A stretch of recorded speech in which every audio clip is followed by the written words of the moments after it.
This is Gerardo Del Real with Resource Stock Digest. Joining me today is the CEO of Mawson Resources, Mr. Michael Hudson. Mike, how are you this morning? As I always tell you, top of the world, Gerardo. Well, Q4 always seems to be the time where all the better companies in this tough market get back out there and get to exploring. You've commenced diamond drilling at Rajapalot in Finland. Can we talk about the gold cobalt project that and I should really reiterate, it is now a gold cobalt project of significance in Finland. Can we talk about the diamond drilling program a bit, Mike?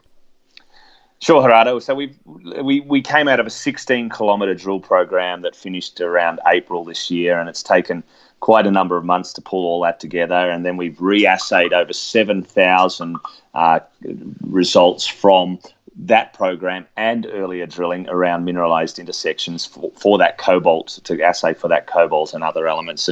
And cobalt has stacked up amazingly well across the project. It's added continuity width, about a 20 to 30% increase in situ value to the gold. So it works technically, and then of course it creates a strategic project for Finland, which is much more exciting in many respects than a gold only project. So we have a gold.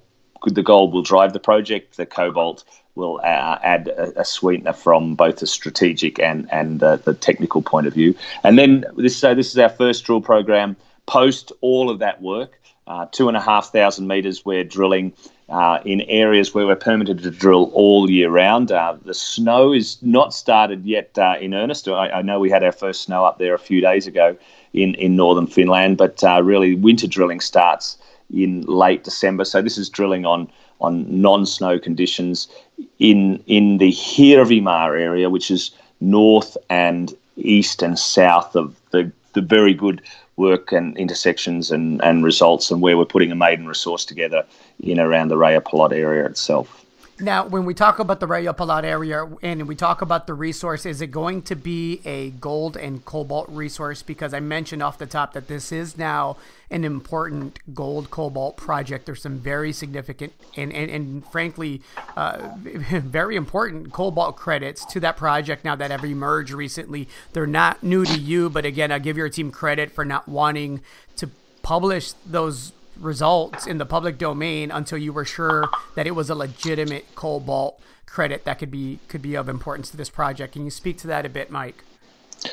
Yeah, well, we knew there was cobalt in one small part of the project, but we didn't assay over the larger area for multi-elements geochemistry until those 7,000 assays that I just referred to. So it was a number of years of just assaying for gold only, and that was a decision made for economic reasons. It's quite expensive to assay all elements, and there was not a lot of dollars in the business. But we saw the opportunity, of course, with the cobalt as we did a few more assays, and it spread right across the project. And importantly, to answer your question, the cobalt and the gold are intimately associated with each other. So basically, the cobalt adds a shoulders to the gold results, if you like. So it adds a further width on either side and then continues through the gold zone. So it will be a gold and cobalt resource, and a gold equivalent number will be produced as part of that, as well as gold and cobalt assays.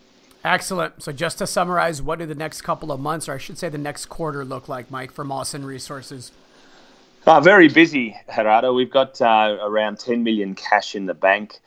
We've got this drill program starting. We've got metallurgical work underway specifically for the cobalt, and then seeing how that will mix and match with the free gold that we know we have already. There's a geophysical crew pretty much permanently at site at the moment, because geophysics has really worked so well for us in the last drill season. So we've got magnetics, electromagnetics, induced polarization, all these weird words around geophysics that's continually will be measured out there to extend the known systems and to look for blind ones. And then all that program will culminate ideally at the end of the year, probably into the new year, with this maiden resource that we're working on at the moment, and then it will all tie into a large winter program where we've got 15 to 20 kilometres planned from from January right through to April again. So a hell of a lot happening, and the project, importantly, is pivoting, as we've spoken about before over the last month, from that very exciting discovery phase to, my goodness, look at this, it's starting to hang together, and we're putting together resources and expanding them and putting economic criteria around them in a more advanced way. So an exciting time for the project. And as far as exploration upside, one last point, where you're doing this resource calculation, it's literally the tip of the iceberg. I mean, this is a very, very small, tiny portion of the entire land package. Can you just provide a little context there, Mike?